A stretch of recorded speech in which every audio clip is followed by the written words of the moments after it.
नमस्कार, मैं नरेश सोनी इतिहास दर्शन के यूट्यूब चैनल पर आपका एक बार फिर से स्वागत करता हूँ। आज का हमारा टॉपिक है आधुनिक भारत में स्वतंत्र राज्यों का उदय, या फिर इस टॉपिक को क्षेत्रीय शक्तियों का उदय कह सकते हैं और भारत में औपनिवेशिक शासन की स्थापना। इस टॉपिक के तहत कंपनियों का भारत में प्रसार, आंग्ल सिख युद्ध, आंग्ल मैसूर युद्ध, ठीक है, कर्नाटक, हैदराबाद और अवध, इनके और अंग्रेजों के आधुनिक भारत में जो संबंध क्या रहे उसके बारे में। और मोस्टली देखेंगे तो इसमें केवल सबसे ज़्यादा प्रश्न है सिख, बंगाल और मैसूर। उसके बाद अवध का प्रश्न हो सकता है, या फिर कुछ ऐसे प्रश्न हैं जो अब पिछले ट्रेंड को देखेंगे तो इसमें इस परीक्षा में कुल 7 परीक्षाओं में 30 प्रश्न पूछे, यानी 4.2828 औसत रहा प्रश्न पूछने का। लेकिन पिछली जो 4 परीक्षाएं हैं जो भी नई नई हुई है उनमें देखेंगे तो 4 परीक्षाओं में से ही 24 प्रश्न पूछ लिए, यानी कि 6 का औसत आ रहा है। इसका मतलब कि पहले तो इस टॉपिक से कम प्रश्न पूछे जाते थे 2018 तक। 2018 के बाद एकदम इसमें 5, 7, 7 और 5 प्रश्न पूछ लिए गए। इस प्रकार इस टॉपिक से लगभग 4 से 5 प्रश्न पिछले ट्रेंड के आधार पर पूछे जा सकते हैं। तो हम नेक्स्ट बढ़ते हैं कि प्रश्न क्या क्या पूछे गए थे इस जो टॉपिक था इससे। चलते हैं। पहला प्रश्न, बंगाल का नवाब बनने से पूर्व मीर कासिम किस स्थान का फौजदार था? ऑप्शन संख्या 1 रंगपुर और पूर्णिया, 2 मुंगेर और मुर्शिदाबाद, 3 संबलपुर और बस्ती, 4 रामपुर और पटना, 5 अनुत्तरित प्रश्न। तो इस प्रश्न का सही उत्तर हो जाएगा ऑप्शन संख्या 1 रंगपुर और पूर्णिया। देखिए, प्लासी का युद्ध हुआ 1757 में और इसके बाद अंग्रेजों ने मीर जाफर को बंगाल का नवाब बना दिया। लेकिन मीर जाफर तय राशि अंग्रेजों को नहीं दे पाया। इस कारण अंग्रेजों ने 1760 में रंगपुर और पूर्णिया का एक फौजदार था जिसका नाम था मीर कासिम। इस मीर कासिम के साथ एक संधि करी 27 सितंबर 1760 को, और इस संधि के तहत इसको बंगाल का नवाब बना दिया गया। और यह संधि अंग्रेजी गवर्नर वेंसी टार्ट के साथ की गई थी। और इस प्रकार मीर जाफर के स्थान पर मीर कासिम को 1760 में इस संधि के बाद बंगाल का नया नवाब बनाया गया। और इस घटना को बंगाल की दूसरी क्रांति कहा जाता है। क्या कहा जाता है? बंगाल की सेकंड क्रांति। ठीक है, आगे चलते हैं। नेक्स्ट क्वेश्चन है प्रश्न संख्या 2, निम्न में से कौन सा युद्ध हैदर अली और अंग्रेजों के बीच नहीं लड़ा गया? ऑप्शन संख्या 1 पोर्टोनोवा, सोलिंगर, पोलीलूर और चौथा मलावली। देखिए, ये इस प्रश्न की इंपॉर्टेंस क्या है कि वर्ष 2018 में यही प्रश्न एज इट इज प्रश्न पूछा गया था और इसके सारे ऑप्शन एक सेम ही थे। केवल एक ऑप्शन का फर्क था अनुत्तरित प्रश्न, जो कि 2024 में ही लागू किया गया था, उससे पहले के प्रश्नों में नहीं आता था। तो ये इतना इंपॉर्टेंट है कि एज इट इज इसके ऑप्शन भी कॉपी कर दिए गए थे। तो जब हम देखेंगे तो इस प्रश्न का सही उत्तर हो जाएगा ऑप्शन संख्या 4 मलावली, मालवली या मेलावली। ठीक है, ये चतुर्थ आंग्ल मैसूर युद्ध के समय हुई थी 1799 में। इस समय जनरल हैरिस था और इस हैरिस ने टीपू को हराया था। किसको हराया था? टीपू को। क्योंकि ये जो हैदर अली है इसकी मृत्यु तो 1782 में ही हो गई। पोर्टोनोवा, सालिंगर और पोलीलूर ये तीनों युद्ध है जो द्वितीय आंग्ल मैसूर युद्ध के समय लड़े गए थे। कब लड़े गए थे? द्वितीय आंग्ल मैसूर युद्ध।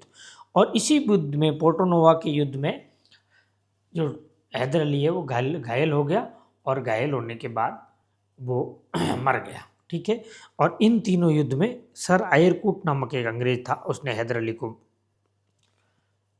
हराया था। तो प्रश्न पूछेंगे पोर्टोनोवा, सोलिंगूर और पोलीलूर, ये तीनों युद्ध है द्वितीय आंग्ल मराठा के युद्ध से संबंधित, और ये तीनों युद्ध 1781 में लड़े गए। ठीक है, और 1780 से 1784 तक ये द्वितीय आंग्ल मैसूर युद्ध चला, जो कि 11 मार्च 1784 को मैंगलोर की संधि के साथ समाप्त हो गया। ठीक है, तो इस प्रश्न का सही उत्तर हो गया ऑप्शन संख्या 4 मालवल्ली।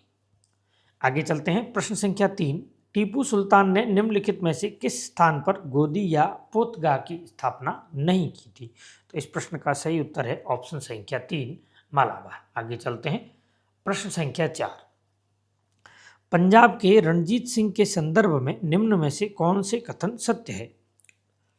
कथन 1 है, अफगानिस्तान के जमान शाह के समर्थन द्वारा रणजीत सिंह ने लाहौर पर अधिकार किया। दूसरा, रणजीत सिंह ने अमृतसर पर अधिकार किया। तीसरा, अमृतसर की संधि से शीर्ष सतलज राज्य रणजीत सिंह के संरक्षण में आ गया। तो ऑप्शन संख्या 1 केवल 1, 2 केवल 2, 3 केवल 2 और 4 केवल 1 और 2। तो इस प्रश्न का सही उत्तर है 4 केवल 1 और 2। देखिए, 1798 में अफगानिस्तान के शासक जमान शाह ने भारत पर आक्रमण किया और वापस जाते समय इनकी तोपें 12 तोपें जो है चिनाब नदी में गिर गई। तो रणजीत सिंह ने क्या किया, इन 12 तोपों को चिनाब नदी से निकाल करके जमान शाह को वापस पहुंचा दिया। और जब जमान शाह ने वापस पहुंचाया तो जमान शाह ने खुश होकर के इसको लाहौर का सूबेदार नियुक्त किया। फिर रणजीत सिंह ने अमृतसर पर अधिकार कर लिया था। ठीक है, 1809 में अब देखा अमृतसर की संधि के तहत सिद्ध सतलज राज्य रणजीत सिंह के संरक्षण में आ गया। ये गलत है, क्योंकि 1809 में अमृतसर की संधि रणजीत सिंह और चार्ल्स मेटकाप के बीच हुई। इस संधि के तहत रणजीत सिंह को सतलज के पूर्व की ओर विस्तार रोक दिया गया और रणजीत सिंह को सतलज के उत्तर पश्चिम में ही विस्तार करवाया गया। यानी कि जो सिर्फ सतलज का पूरा क्षेत्र है सतलज का, वो रणजीत सिंह के संरक्षण में नहीं आया। तो इस प्रश्न का सही उत्तर है ऑप्शन संख्या 1 और 2। आगे चलते हैं, प्रश्न संख्या 5, व्यपगत सिद्धांत के अंतर्गत निम्न में से किस रियासत का सबसे आखिर में समायोजन किया गया? ऑप्शन संख्या 1 तंजौर। तंजौर का जो समायोजन हुआ वो आपके हुआ है 1855 में। ठीक है, ऑप्शन संख्या 2 नागपुर। नागपुर में 1854 में, रघुजी तृतीय थे इस समय। अवध में हुआ है 1856 में, जेम्स आउटरम ने। और उदयपुर का हुआ है 1852 में। तो इस प्रश्न का सही उत्तर हो गया ऑप्शन संख्या 3 अवध। ठीक है, और व्यपगत सिद्धांत है, इसके तहत सबसे पहला राज्य जिसको इस नीति के तहत हड़पा गया था वो था सतारा 1848 में। ये व्यपगत सिद्धांत की नीति लॉर्ड डलहौजी से संबंधित थी। इस प्रश्न का सही उत्तर हो गया ऑप्शन संख्या 3। आगे चलते हैं, प्रश्न संख्या 6, मीर कासिम ने अपनी राजधानी मुर्शिदाबाद से कहाँ स्थानांतरित करी? ऑप्शन संख्या 1 हावड़ा, 2 कलकत्ता, 3 मुंगेर, 4 पूर्णिया। तो इस प्रश्न का सही उत्तर हो जाएगा ऑप्शन संख्या 3 मुंगेर। मीर कासिम 1760 से 1763 तक बंगाल का नवाब रहा और इसने 1762 में, कब 1762 में अंग्रेजों के हस्तक्षेप से बचने के लिए अपनी राजधानी मुर्शिदाबाद से मुंगेर स्थापित की और यहाँ समरू के नेतृत्व में यूरोपियन ढंग का आधुनिक तोपखाने की स्थापना की और गुरगिन खां को भी तोपची के रूप में रखा। तो इस प्रश्न का सही उत्तर हो गया ऑप्शन संख्या 3। आगे चलते हैं, प्रश्न संख्या 7, निम्न में से किस ब्रिटिश सेनापति ने हैदर अली को पोर्टो नेवा के युद्ध में पराजित किया? ऑप्शन संख्या 1 sir Eyre Coote, 2 Colonel Brathwaite, 3 Colonel Vinson, 4 ग्रामक और 5 अनुत्तरित। इस प्रश्न का सही उत्तर हो जाएगा ऑप्शन संख्या 1 सर आयरकूट। ये युद्ध हुआ था 1781 में। ठीक है, ये 1781 में 3 युद्ध महत्वपूर्ण हुए, पोर्टो नोवा, पोलिलूर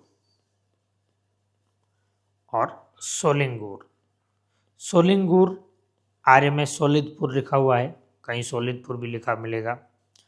ठीक है, तो ये तीनों जो है द्वितीय आंग्ल मराठा युद्ध से संबंधित है और इसी युद्ध में घायल होने के बाद हैदर अली की क्या हो गई? मृत्यु। आगे चलते हैं, प्रश्न संख्या 8, निम्न में से किस स्थान पर हैदर अली ने अंग्रेजों को पराजित किया?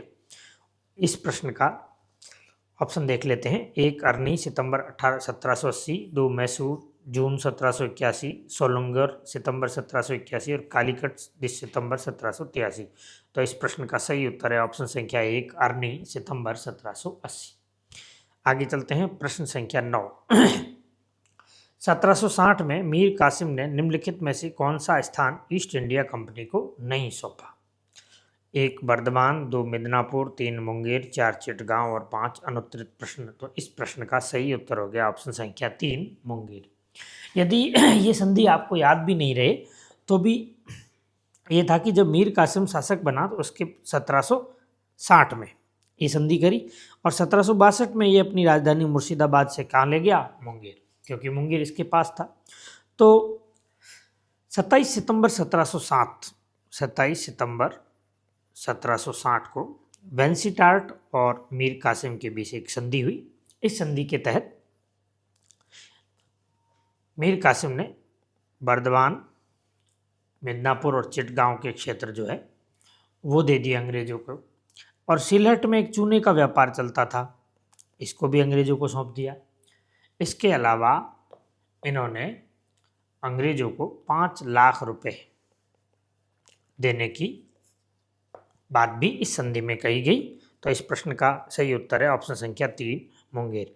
जब ये 3 ऑप्शन इस संधि से पूछ लिए गए हैं तो हमें ये भी याद रखना पड़ेगा कि सिलहट का क्षेत्र था, उसके चूने का व्यापार भी दिया और 5 लाख रुपए की रकम तय की गई। आगे चलते हैं प्रश्न संख्या 10। व्यपगत सिद्धांत के तहत विलय की गई देशी रियासतों में से किसका विलय वर्ष त्रुटिपूर्ण है? तो इस प्रश्न का सही उत्तर है ऑप्शन संख्या 1 जैतपुर, क्योंकि जैतपुर का विलय जो हुआ है 1849 में। जैतपुर और संबलपुर इन दोनों का हुआ है 1849 में, ये दोनों 1849 में हुई।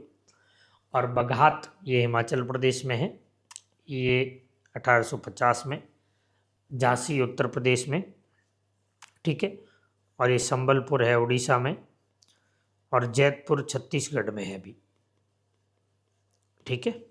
तो इस प्रश्न का सही उत्तर हो गया ऑप्शन संख्या 1 1848 जैतपुर। आगे चलते हैं प्रश्न संख्या 11। निम्नलिखित राजनीतिक शक्तियों में से किसने सर्वप्रथम अंग्रेजों के साथ सायक संधि की थी? ठीक है, तो सायक संधि जो है लॉर्ड वेलेस्ली की सायक संधि थी।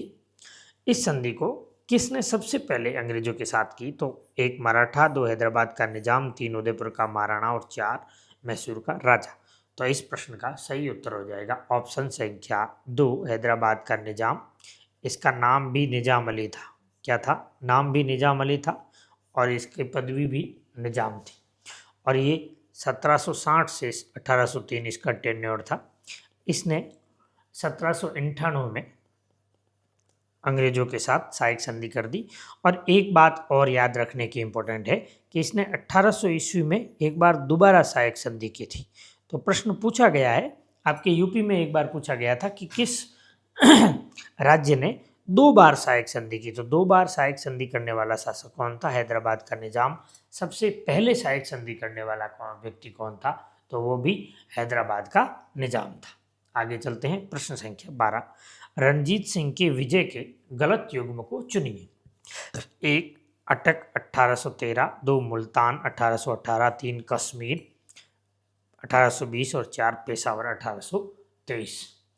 तो इस प्रश्न का सही उत्तर है ऑप्शन संख्या 3 कश्मीर, क्योंकि कश्मीर विजय 1819 में की थी और यहाँ अफगान शासक था मोहम्मद काजिम। कौन था? मोहम्मद काजिम। इसको हरा करके, क्योंकि 1809 में अमृतसर की संधि हुई और उसमें कहा गया भाई ये जो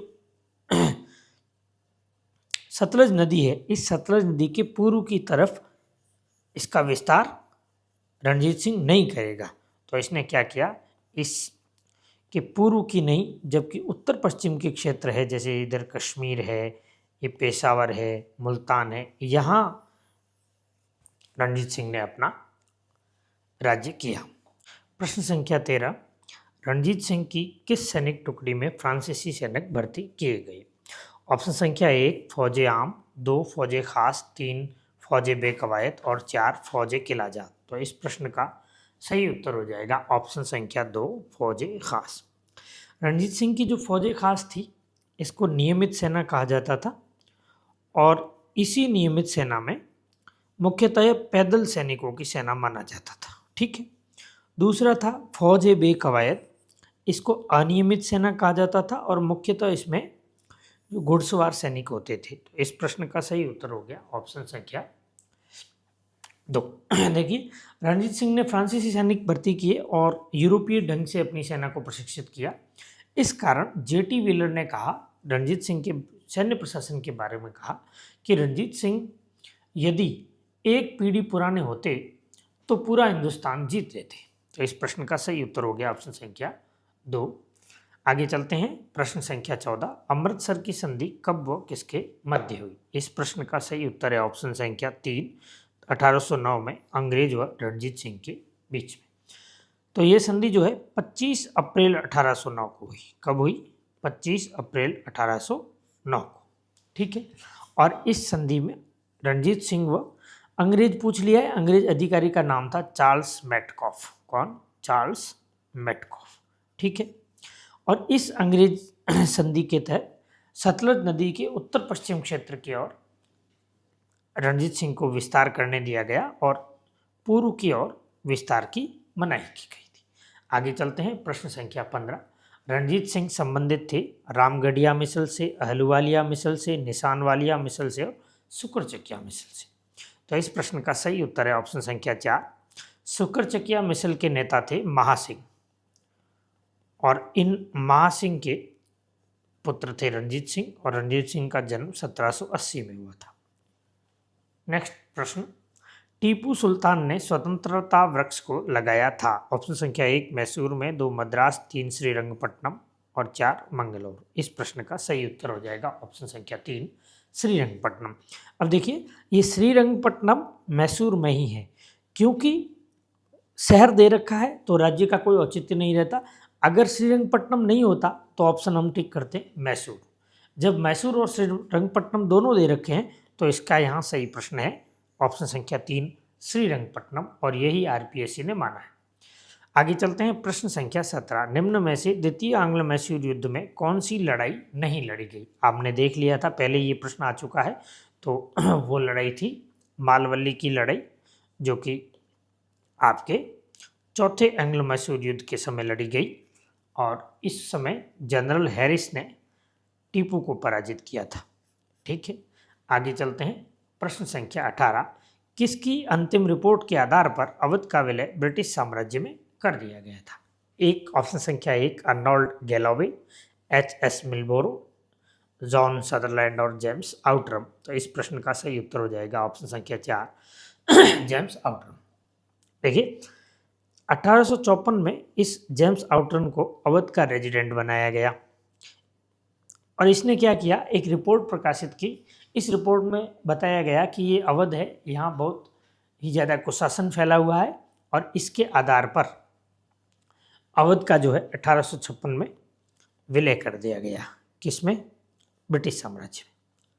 अब इसके बाद एक इम्पोर्टेंट बात और रहती है कि एक व्यक्ति थे बिशप हैबर। बिशप हैबर ने अवध के विलय पर एक सरकारी रिपोर्ट जारी की और इस रिपोर्ट में लिखा गया कि अवध के हालात को देखकर ऐसा बिल्कुल नहीं लगता कि यहाँ किसी भी प्रकार का ऐसा कुशासन था जिसके आधार पर इसका विलय किया जा सके। तो इस प्रश्न का सही उत्तर हो जाएगा ऑप्शन संख्या 4 जेम्स आउटरम, और बाद में ये जेम्स आउटरम अवध या लखनऊ का पहला चीफ कमिश्नर बनाया गया। नेक्स्ट क्वेश्चन, प्रश्न संख्या 19। उस युद्ध का नाम बताइए जिसके पश्चात लाहौर की संधि संपन्न की गई। तो इस प्रश्न का सही उत्तर हो गया ऑप्शन संख्या 1 प्रथम आंग्ल सिख युद्ध, और 9 मार्च 1846 को यह संधि हुई और इस संधि के समय गवर्नर जनरल जो था वो था लॉर्ड हॉर्डिंग। ठीक है, 1844 से 1848 तक। ठीक है। आगे चलते हैं प्रश्न संख्या 20। निम्न में से कौन रणजीत सिंह की फौजे खास के सदस्य थे? ऑप्शन संख्या 1 वेंटूरा, 2 गोडेहू, 3 देवा सिंह, 4 इलाई बख्श और ई अल्लाड। तो इस प्रश्न का सही उत्तर हो जाएगा ऑप्शन संख्या 2 ए सी डी ई। देखिए, जब हमें वेंटूरा और अलार्ड पता है लेकिन इनके बारे में बहुत कम पता है, तो यहाँ देखेंगे कि एक ऑप्शन दे रखा है गोडेहू। जब अपन इस गोडेहू को देख लेंगे या हमें अगर गोडेहू पता चल जाएगा तो ये पूरे प्रश्न का हल हो जाएगा, क्योंकि गोडेहू क्या था, एक फ्रांसीसी गवर्नर था। कौन था? फ्रांसीसी गवर्नर। ठीक है, और ये जो है 1755 में 1754 में ये भारत आया। द्वितीय कर्नाटक युद्ध लड़ा गया 1749 से 1754। ठीक है, और अर्काट का घेरा हुआ और इस अर्काट के घेरे के बाद डुप्ले जो था वो अंग्रेजों से हार गया, और डुप्ले अंग्रेजों से जब हारा तो डुप्ले को फ्रांस भेजकर उसके स्थान पर गोडेहू को भेजा गया।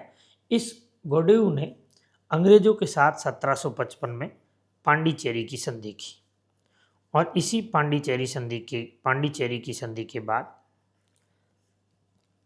आपके द्वितीय कर्नाटक युद्ध समाप्त हो गया। तो इस प्रश्न का सही उत्तर हो गया ऑप्शन संख्या 2 ए सी डी ई। गोडेहू जो है वो फ्रांसीसी गवर्नर था और ये 1754 में था, जबकि 1780 में तो रणजीत सिंह का जन्म ही हुआ है। ठीक है, तो इस प्रकार हम एलिमिनेशन प्रोसेस से भी ये इस प्रश्न को हल कर सकते थे, क्योंकि ये जो बी है इसमें भी दे रखा है, इसमें भी दे रखा है, इसमें भी दे रखा है। जब गलत ऑप्शन तीनों में दे रखा है तो ये तीनों ही पहले से बार हो जाते हैं और पीछे बचा 2।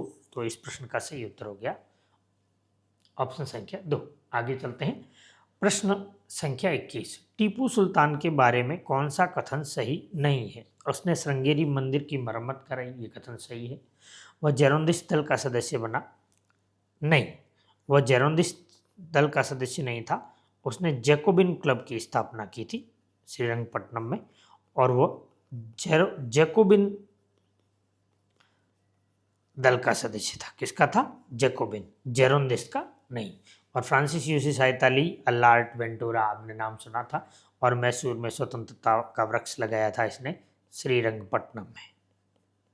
ठीक है, तो इस प्रश्न का सही उत्तर हो गया ऑप्शन संख्या 2। आगे चलते हैं। प्रश्न संख्या 22। राज्य और उसके शासकों से संबंध दे रखा है। पहला है हैदराबाद। तो हैदराबाद राज्य की स्थापना किसने की थी? ऑप्शन संख्या 3 निजामुल मुल्क आसफ जाह ने। इसने 1724 ईस्वी में मुगल सूबेदार मुबारिज खां को सकूर खेड़ा के युद्ध में पराजित किया। किस युद्ध में पराजित किया? सकूर खेड़ा के युद्ध में।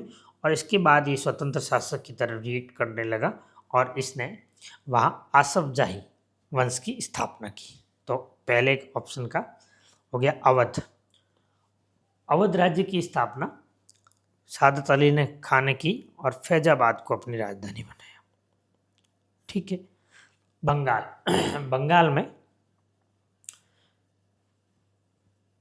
स्थापना मुर्शीद कुली खान ने की।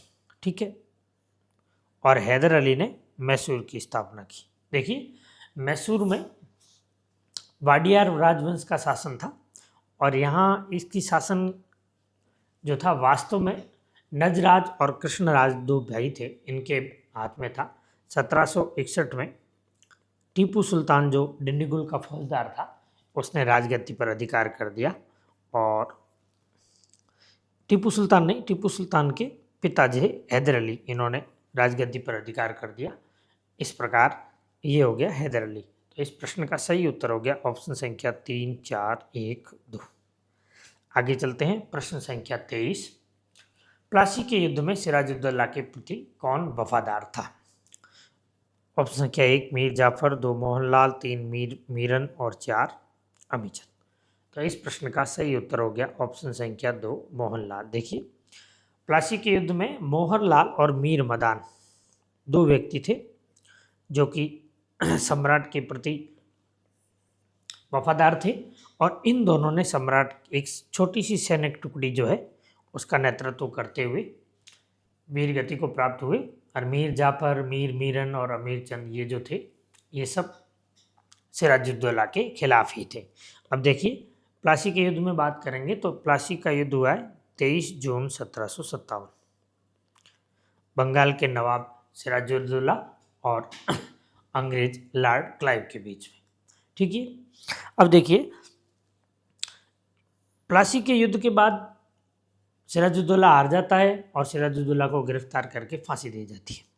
इसके बाद मीर जाफर सिराजुद्दौला की पत्नी है लुत्फुन्निसा। कौन थे?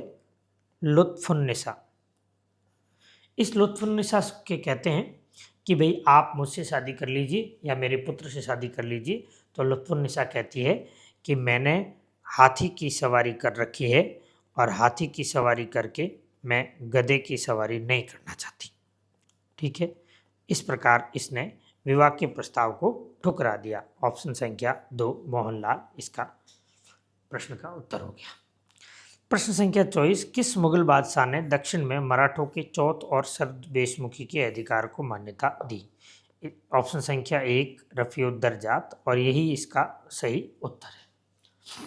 ठीक है, अब देखिए 1719 में हुसैन अली और मराठों के साथ एक संधि हुई। इस संधि के तहत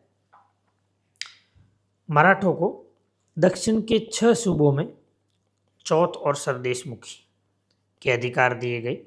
इस समय शासक था फर्रुख शेर, लेकिन फर्रुख शेर ने इस दस्तावेज पर हस्ताक्षर नहीं किए ये 1719 की संधि पर, जो हुसैन अली और मराठों ने किए। तो हुसैन अली गया दिल्ली और इसने फर्रुख शेर को हटा करके उसकी जगह रफ़ी-उद-दरजात को शासक बना दिया और रफ़ीक-उद-दरजात ने इस संधि पर साइन कर दिए और मराठों को चौथ और सरदेशमुखी दक्षिण के 6 सूबों में दे दी गई। ठीक है, तो इसके बाद ये संधि जो कहलाई दिल्ली की संधि कहलाई और इतिहासकार ओम ने इस संधि को मराठा इतिहास का मैग्ना कार्टा कहा है। देखिए, और 1719 में रफ़ी-उद-दरजात को शासक बनाया गया और ये रफ़ी-उद-दरजात केवल 4 माह तक शासक बना और मुगल शासकों में सबसे कम समय तक शासक बनने वाला जो था वो रफ़ी-उद-दरजात ही था। रफ़ी-उद-दरजात के बाद हुसैन अली, ये दोनों अली बंधु थे। इन्होंने रफ़ी-उद-दरजात के बाद रफ़ी-उद-दौला को शासक बनाया और रफ़ी-उद-दौला के बाद रंगीला, मोहम्मद शाह रंगीला शासक बना। तो इस प्रश्न का सही उत्तर हो गया ऑप्शन संख्या 1 रफ़ी-उद-दरजात। और इस संधि को 1719 की दिल्ली की संधि की भी कहा जाता है, मराठा इतिहास का मैग्ना कार्टा भी कहा जाता है। हुसैन अली और मराठों के बीच ये संधि हुई और शाहू को 6 सूबों में चौथ और सरदेशमुखी का अधिकार दिया गया। प्रश्न संख्या 25, 1799 में टीपू की मृत्यु के बाद मैसूर की गद्दी पर वेलाइजरी ने किसको बिठाया? ऑप्शन संख्या 1 बसालत खान, 2 प्रताप सिंह, 3 कृष्णराज और 4 नंदराज। तो इस प्रश्न का सही उत्तर है ऑप्शन संख्या 3 कृष्णराज। ये मैसूर का जो पुराना वाडियार वंश था उसका एक लड़का था और ये मात्र 2-2.5 साल का था जिस समय इसको वहाँ का शासक वापस वेलाइजरी ने नियुक्त किया था। 1799 में चतुर्थ आंग्ल मैसूर युद्ध हुआ और टीपू मारा गया और उसके बाद ये शासक बना। प्रश्न संख्या 26, निम्नलिखित में किस शासक ने 18वीं सदी में डच्चों को पराजित किया? 1 हैदर अली, 2 टीपू सुल्तान, 3 आसफ जाह और 4 मार्तंड वर्मा। तो इस प्रश्न का सही उत्तर है ऑप्शन संख्या 4 मार्तंड वर्मा। ये मार्तंड वर्मा ने 1741 में एक लड़ाई थी कालाचौल की लड़ाई। कौन सी लड़ाई? कालाचौल की लड़ाई। और ये केरल क्षेत्र के शासक थे और इन मार्तंड वर्मा ने कालाचौल की लड़ाई में डचों को पराजित कर दिया था। आगे चलते हैं, नेक्स्ट प्रश्न है, द्वितीय एंग्लो मैसूर युद्ध के बाद कौन सी संधि हुई? ऑप्शन संख्या 1 मद्रास, 2 श्रीरंगपट्टनम, 3 मैंगलोर और 4 मैसूर। तो इस प्रश्न की सही उत्तर है ऑप्शन संख्या 3 मैंगलोर। मैंगलोर की संधि 1784 में टीपू और मैकार्टनी के बीच हुई। ठीक है, इस समय गवर्नर जनरल था लॉर्ड हेस्टिंग्स 1773 से 1785 तक। इस हेस्टिंग्स ने कहा था इस संधि के बारे में कि ये मैकार्टनी कैसा आदमी है ये संधि की शर्तें पढ़ने के बाद मुझे ऐसा लगता है कि इस संधि के बावजूद ये मैकार्टनी जो है वो मैसूर को खो देगा, मैसूर या कर्नाटक को खो देगा। मद्रास की संधि ये हुई थी आपके 1769 में। किस प्रथम आंग्ल मैसूर युद्ध चला था 1767 से 1769, और उस समय मद्रास की संधि हुई। श्रीरंगपट्टनम की संधि हुई आपके तीसरे आंग्ल मैसूर युद्ध 1790 से 1792। तो ये श्रीरंगपट्टनम की संधि हुई 1792। ठीक है, तो इस प्रश्न का सही उत्तर हो जाएगा द्वितीय आंग्ल मैसूर युद्ध के बाद मंगलोर की संधि हुई। किसके बीच हुई? टीपू और मैकार्टनी के बीच हुई है। इसके बारे में हेस्टिंग्स ने एक प्रसिद्ध कथन कहा था। मद्रास की संधि 1769 में हुई थी। ये प्रथम आंग्ल मैसूर युद्ध इससे समाप्त हुआ, इससे, और श्रीरंगपट्टनम की संधि से द्वितीय आंग्ल मैसूर युद्ध समाप्त हुआ। ठीक है, आगे चलते हैं।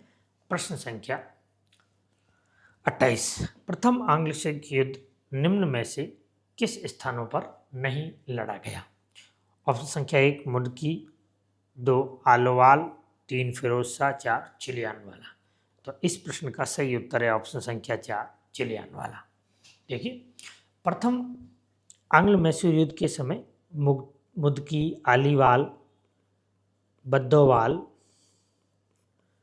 भैरोवाल और सबराव, ये आपको याद करने पड़ेंगे। प्रश्न ये बार बार पूछता है कि इनमें से कौन सा युद्ध जो है प्रथम आंग्ल मैसूर युद्ध के तरफ समय लड़ा गया या द्वितीय आंग्ल मैसूर युद्ध के समय लड़ा गया। तो प्रथम आंग्ल मैसूर युद्ध के समय तो ये लड़े गए मुदकी, बद्दोवाल, सबराव, भैरोवाल और आलोवाल, ये है प्रथम आंग्ल मैसूर।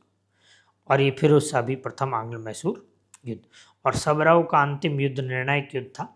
ठीक है, और फिर आया द्वितीय आंग्ल मैसूर युद्ध। ये द्वितीय आंग्ल मैसूर युद्ध है जो है 1848 से 1849 में हुआ, और इसके तहत 3 प्रसिद्ध युद्ध लड़े गए। एक तो रामनगर, दूसरा चिलियानवाला, ये द्वितीय आंग्ल मैसूर युद्ध से संबंधित है, प्रश्न पूछा गया है, और तीसरा गुजरात, इसको तोपों का युद्ध भी कहा गया। ठीक है, तो इस प्रश्न का सही उत्तर हो गया ऑप्शन संख्या 4 चिलियानवाला का युद्ध। ये 1849 में झेलम नदी के तट पर लड़ा गया, और चार्ल्स नेपियर इसमें आगे चल करके 1849 में चार्ल्स नेपियर के नेतृत्व में पंजाब को ब्रिटिश शासन में मिला दिया गया इस द्वितीय आंग्ल मैसूर युद्ध के बाद। ठीक है, नेक्स्ट चलते हैं। प्रश्न संख्या 29। अवध का ब्रिटिश साम्राज्य में विलय किया गया था। तो ये प्रश्न पहले पूछा गया है 1856 में, शासक थे वाजिद अली शाह, जेम्स आउटर की रिपोर्ट थी। किस वर्ष किस आंग्ल मैसूर युद्ध में हैदर अली की मृत्यु हुई? तो इस प्रश्न का सही उत्तर है ऑप्शन संख्या 2 द्वितीय आंग्ल मैसूर जो है वो आपके लड़ा गया था 1780 और 1784। इसमें एक युद्ध हुआ 1781 में पोर्टो नोवा, और इस पोर्टो नोवा के युद्ध में हैदर अली घायल हो गया, और घायल होने के बाद 1782 में हैदर अली की क्या हो गई? मृत्यु। ठीक है, इस प्रश्न का सही उत्तर हो गया ऑप्शन संख्या 2। इस प्रकार ये आपके 30 प्रश्न पूरे हो गए। आशा करता हूँ कि आपको ये प्रश्न ठीक लगे होंगे। अगर आपको ये प्रश्न अच्छे लगे हैं तो हमारे इस YouTube चैनल को लाइक कीजिएगा, सब्सक्राइब कीजिएगा, और अपने मित्रों को सजेस्ट भी ज़रूर कीजिएगा। जय हिंद, जय भारत।